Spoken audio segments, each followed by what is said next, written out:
Hey guys, it is day 103 of 366. I've been out in the sun all day and I am exhausted, but we're going to get this done. Now, here's a common saying that you may have heard before. September 9th, nothing to fear but fear itself. But there's no reason to live and no limit to our miseries if we let our fears predominate. That's from Seneca, Moral Letters.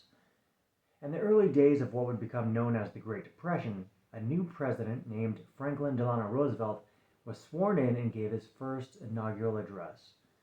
As the last president to hold office before the 20th Amendment was ratified, FDR wasn't able to take office until March, meaning that the country had been without strong leadership for months. Panic was in the air, banks were failing, and people were scared. You've probably heard the "nothing to fear but fear itself" soundbite that FDR gave in that famous speech, but the full line is worth reading because it applies to many difficult things we face in life. Now here it is.